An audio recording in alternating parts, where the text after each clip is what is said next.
Sir ಹೌದು. ನಾನು 20 ವರ್ಷದಿಂದ ನಾನು ಹಸುಗಳು ಕಟ್ಕೊಂಡು ನಾನು ವ್ಯವಸಾಯ ಮಾಡ್ತಾ ಇದ್ದೀನಿ, ಹೈನುಗಾರಿಕೆ ಮಾಡ್ತಾಯಿದ್ದೀನಿ. ಹೈನುಗಾರಿಕೆಯಲ್ಲಿ ಲಾಭದಾಯಕ ಏನು ನಾನು ಕಂಡು ಬರಲಿಲ್ಲ. ನನಗೆ ಬೇಕು, ನನ್ನ ಮನಸ್ಸಿಗೆ ಹಿಡಿತು, ನಾನು ಹೈನುಗಾರಿಕೆಯಲ್ಲೇ ಬರಬೇಕು ಅಂತ ಹೇಳ್ಬಿಟ್ಟು ಮನಸ್ಸಿಗೆ ಹಿಡಿತು, ನಾನು ಬಂದೆ. ನಾನು ಹೈನುಗಾರಿಕೆ ಹೆಚ್ಚು ಕಡಿಮೆ ಒಂದು 20 ವರ್ಷದಿಂದ ನಾನು ಇಲ್ಲಿ ಹಸುಗಳ್ನ ಕಟ್ಕೊಂಡು ಒಂದು ಮಿನಿಮಮ್ಮು 250-300 ಲೀಟ್ರು ಒಂದು ದಿವಸಕ್ಕೆ ಹಾಲು ಹಾಕ್ಕೊಂಡು ಬರ್ತಾಯಿದ್ದೀನಿ. ನಾನು ಚಿಕ್ಕ ವಯಸ್ಸು SLC ಬಿಟ್ಟು ಹಿಂದೆಯೇ ನಾನು ಹೈನುಗಾರಿಕೆ ಸ್ಟಾರ್ಟ್ ಮಾಡಿದೆ. ಹೈನುಗಾರಿಕೆಯಲ್ಲಿ 1 ಲೀಟ್ರ್ ಹಾಲು ಕರಿಬೇಕು ಅಂತಂದರೆ ರೈತರಿಗೆ ಎಷ್ಟು ಕಷ್ಟ ಐತೆ ಅಂತ ಹೇಳ್ಬಿಟ್ಟು ನಾನು ಅನುಭವಿಸ್ಬಿಟ್ಟಿದ್ದೀನಿ. ನನ್ನ ಕಷ್ಟ ಏನು ಅಂತಂದರೆ 1 ಲೀಟ್ರ್ ಹಾಲು ಕರಿಯೋಕ್ಕೆ ಮಿನಿಮಮ್ಮು 40 ರೂಪಾಯಿ ಬೀಳ್ತದೆ. 1 ಲೀಟ್ರ್ ಖರ್ಚು ಮಾಡಿ 1 ಲೀಟ್ರ್ ಹಾಲು ತೆಗಿಯೋಕ್ಕೆ. ನಮ್ಮ ಬೊಮ್ಮೂಲಿಂದ ಕೊಡ್ತಾ ಇರೋದು, ಬೆಂಗಳೂರು ಡೈರಿಯಿಂದ ಕೊಡ್ತಾ ಇರೋದು 31 ರೂಪಾಯಿ 32 ರೂಪಾಯಿ ಕೊಡ್ತಾವ್ರೆ. ನಾರೇ ಕೈಯಿಂದ 10 ರೂಪಾಯಿ ಹಾಕಿ ಜೀವನ ಮಾಡೋ ಅಂಥದ್ದು ಹಸುಗಳು ಸಾಕಬೇಕು, ಗೌ ಸಾಕಬೇಕು ಅನ್ನೋ ದೃಷ್ಟಿಯಿಂದ ಬಂದಿದ್ದೀನಿ. ಇದೆಲ್ಲ ನೋಡ್ತಾ ಇದ್ದೆ ನಾನು ಯಾಕೆ ಈ ಮಟ್ಟಕ್ಕೆ ಇವಾಗ ಬೊಮ್ಮಲ್ ನಿರ್ದೇಶಕರು ಇವರು ಇವಾಗೆಲ್ಲ ಇದ್ದಾರೆ. ಇವಾಗ ಯಾಕೆ ರೈತರ ಬಗ್ಗೆ ಇವ್ರಿಗೆ ಅವಶ್ಯಕತೆ ಇಲ್ಲ, ರೈತರಿಗೋಸ್ಕರ ಏನು ಕೆತ್ತಿಡಿಯಲ್ಲ, ಹಾಲಿನ ರೈಟ್ ಯಾಕೆ ಜಾಸ್ತಿ ಮಾಡಲ್ಲ ಅಂತ ನೋಡಿದಾಗ ನನಗೆ ಭಾರಿ ಹಿಂಸೆ ಆಯಿತು. ಅದರಿಂದ ನಾನೇ ಯಾಕೆ ಬೊಮ್ಮಲ್ ಡೈರಿಗೆ ನಿಂತ್ಕೊಂಡು ನಾನು ರೈತರನ್ನ ಕೇಳ್ಕೊಂಡು ನಾನು ರೈತರಿಗೆ ಸಪೋರ್ಟ್ ಮಾಡ್ತೀನಿ ಅಂತೇಳಿ ನಾನೇ ಕೇಳ್ಕೊಂಡು ಇವಾಗ 1 ಲೀಟ್ರ್ ಹಾಲು ಕರೆಯೋಕ್ಕೆ ಎಷ್ಟು ಕಷ್ಟ ಐತೆ ಅಂತ ರೈತರಿಗೆ, ಎಲ್ಲ ರೈತರಿಗೂ ಗೊತ್ತು. ಇವತ್ತು ಒಂದು ಹಸ ಕಟ್ಕೊಂಡು ಜೀವನ ಮಾಡೋ ಅಂಥದ್ದು ನಮ್ಮ ನೆಲಮಂಗಲ ತಾಲೂಕಲ್ಲಿ 80% ಜನ ಇದೆ. 80% ಜನ ಮಕ್ಕಳು ಎಲ್ಲೋ ಇರ್ತಾರೆ, ಮಕ್ಕಳು ಮರಿ ಎಲ್ಲೋ ಇರ್ತಾರೆ. ತಂದೆ ತಾಯಿಗಳು ಒಂದೊಂದು ಹಸ ಕಟ್ಕೊಂಡು 5 ಲೀಟ್ರ್ ಹಾಲು ಹಾಕ್ಕೊಂಡು ಜೀವನ ಮಾಡ್ತಾರೆ. ಆ 5 ಲೀಟ್ರ್ ಹಾಲು ಉತ್ಪಾದನೆ ಮಾಡೋಕ್ಕೋಸ್ಕರ ಇಂಡಿ ರೈಟ್ ಜಾಸ್ತಿ, ಬೂಸದ ರೈಟ್ ಜಾಸ್ತಿ, ಫೀಲ್ಡಿನ ರೈಟ್ ಜಾಸ್ತಿ, ಎಲ್ಲ ಉಳಿಸಿರೋ ಏನೋ ತಿಂಗಳಿಗೆ 1,500,000 2,000 ಬರ್ತದೇನೋ ಹಸಿಂದ್ರಿಗೆ ನಮ್ಮ ಜೀವನ ಆಗ್ತದೆ. ನನಗೆ ಯಾವ ಮಕ್ಕಳು ಬೇಡ, ಯಾವ ಮರಿನೂ ಬೇಡ, ನಾನು ಜೀವನ ಮಾಡ್ಕೊಂಡು ಹೋಗೋಣ ಅನ್ನೋ ದೃಷ್ಟಿಯಿಂದ 80% ಜನ ಐತೆ ಇವಾಗ ನಮ್ಮ ನೆಲಮಂಗಲ ತಾಲೂಕಲ್ಲಿ. ಅದು ಇವಾಗಿರೋ ಡೈರೆಕ್ಟ್ರಿಗೆ ಅದು ಅರ್ಥ ಆಗ್ತಾ ಇಲ್ಲ. 1 ಲೀಟ್ರ್ ಹಾಲು ಕರಿಬೇಕು ಅಂದರೆ, ಯಾಕೆಂದರೆ ಅವರು ಬೆಂಗಳೂರಲ್ಲಿ ಜೀವನ ಮಾಡ್ತಾರೆ, ಹಳ್ಳಿಯಲ್ಲಿ ಜೀವನ ಮಾಡ್ತಾಯಿಲ್ಲ, ಅವರು ಬೆಂಗಳೂರಲ್ಲಿ ಜೀವನ ಮಾಡ್ತಾವ್ರೆ.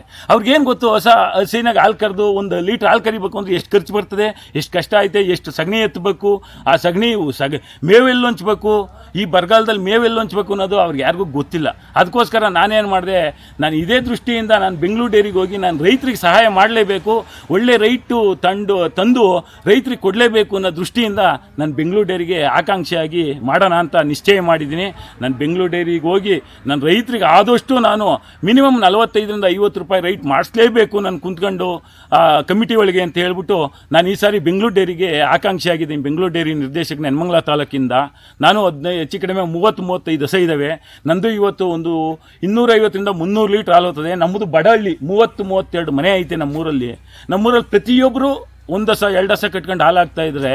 ಆದರೆ ಕೇಳಿ, ನನ್ನ ಸರ್ವೀಸು ನಮ್ಮ ಸೆಕ್ರೆಟ್ರಿ ಅವ್ರಿಗೆ ಗೊತ್ತು. ನಮ್ಮ ಸೆಕ್ರೆಟ್ರಿ ಅವರು, ನಾನು ಮೊದಲು ಡೈರಿ ಸ್ಟಾರ್ಟ್ ಮಾಡಿದಾಗ 450 ಲೀಟ್ರ್ ಹಾಲಿತ್ತು ನಂದು. 450 ಲೀಟ್ರ್ ಇದ್ರೂ ನನ್ನ ಸಂಘ ಮಾಡಲೇಬೇಕಿಲ್ಲಿ ಅಂತ ಹೇಳ್ಬಿಟ್ಟು ಭಾರಿ ಕಷ್ಟಪಟ್ಟು ನಮ್ಮೂರಿಗೆ ಬಡ ಹಳ್ಳಿಗೆ ಒಂದು ಸಂಘ ತಗೊಂಬಂದು ಇವತ್ತು 18-20 ಲಕ್ಷ ಖರ್ಚು ಮಾಡಿ ಒಂದು ಬಿಲ್ಡಿಂಗ್ ಕಟ್ಟಿ ನಾನು ಇವತ್ತು ಸಂಘ ಮಾಡಿದ್ದೀವಿ. ಅದ್ರ ಬಗ್ಗೆ ನಮ್ಮ ಕಾರ್ಯದರ್ಶಿಗಳು ಹೇಳ್ತಾರೆ ನನ್ನ ಬಗ್ಗೆ, ಏನು ಎತ್ತ, ನಾವು ಯಾವ ರೀತಿ ಕಷ್ಟದಿಂದ ಬಂದಿದ್ದೀವಿ, ಯಾವ ರೀತಿ ಹೆಸ ಕಟ್ಕೊಂಡು ಬಡವರಿಗೆ ರೈತರಿಗೋಸ್ಕರ ಏನು ಹೆಲ್ಪ್ ಮಾಡ್ಕೊಂಬಂದಿದ್ದೀವಿ ಅನ್ನೋದು ನಮ್ಮ ಸೆಕ್ರೆಟ್ರಿಯವರು, ಕಾರ್ಯದರ್ಶಿಯವರು ಮಾತಾಡ್ತಾರೆ. ಬೇಕಾದ್ರೆ ಕಾರ್ಯದರ್ಶಿಯನ್ನು ಕೇಳಿ. ನೀವು ಅಚಾನಕವಾಗಿ ಬಂದಿದ್ದೀರಾ, ನಾನು ಶೆಡ್ ಹತ್ರ ಇದ್ದೆ, ನೀವು ಬತ್ತಿನ ಅಂದಿದ್ರೆ ನಾನು ಗ್ಯಾರಂಟಿ ನಾನು ಶೆಡ್ ಹತ್ರ ಇರ್ತಿರ್ಲಿಲ್ಲ.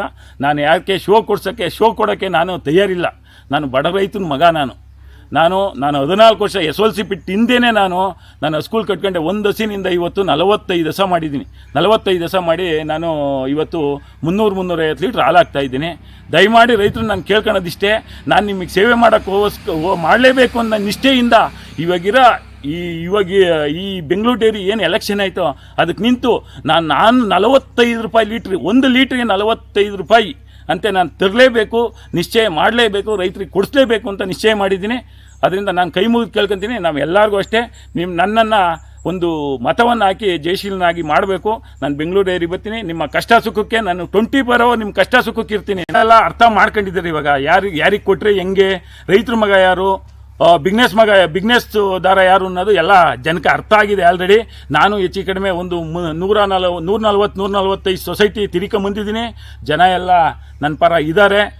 ಅಧ್ಯಕ್ಷರು ಅಷ್ಟೇ, ಕಾರ್ಯದರ್ಶಿಗಳು ಅಷ್ಟೇ, ಇಲ್ಲಣ್ಣ ನೀನು ಒಳ್ಳೆ ವ್ಯಕ್ತಿ, ನಿಮ್ಮನ್ನ ಅವತ್ತಿಂದ ನೋಡ್ತಾ ಇದ್ದೀನಿ, ನೀನು ಹೆಚ್ಚು ಕಡಿಮೆ 10-15 ವರ್ಷದಿಂದ ನೋಡ್ತಾ ಇದ್ದೀವಿ ನಿಮ್ಮನ್ನ, ನೀವೇ ಆಗಬೇಕು, ನಿಮಗೆ ನಮ್ಮ ಕಷ್ಟ ಸುಖ ನಿಮಗೆ ಗೊತ್ತು, ನಿಮ್ಗೆ ಎಷ್ಟು ಕಷ್ಟ ಐತೆ, ನಿಮ್ಗೆ ಎಷ್ಟು ಕಷ್ಟನೋ ಅಷ್ಟು ಕಷ್ಟ ನಮಗೆ ಐತೆ ಅನ್ನೋದು ಗೊತ್ತು, ನೀವು ನಮ್ಮ ಕಷ್ಟ ತೀರಿಸ್ತೀರಾ ಅನ್ನೋದು ಕಾರ್ಯದರ್ಶಿಗಳು ಅಧ್ಯಕ್ಷಗಳು ನನ್ನ ಹತ್ರ ಮನವಿ ಮಾಡ್ಕೊಂಡು ಕೇಳ್ಕೊಂಡಿದ್ದಾರೆ. ಇಲ್ಲಪ್ಪ ನಾನು ಬಂದೇ ಬರ್ತೀನಿ, ನೀವು ಯಾವುದೇ ಕಾರಣಕ್ಕೂ ಇಂತ್ಕೋಗ್ಬಾರ್ದಣ್ಣ, ನೀವು ಮುಂದೆ ಬರಲೇಬೇಕು, ನೀವು ಸ್ಪರ್ಧೆ ಮಾಡಲೇಬೇಕು ಅಂತ ಹೇಳ್ಬಿಟ್ಟು ಹೆಚ್ಚು ಕಡಿಮೆ 80-90 ಜನ ನನಗೆ ನಿನ್ನೆನೇ ಆಶ್ವಾಸನೆ ಕೊಟ್ಟಿದ್ದಾರೆ. ನಿನ್ನೆಗೆ ಒಂದು 140 ಮುಗಿದೈತೆ.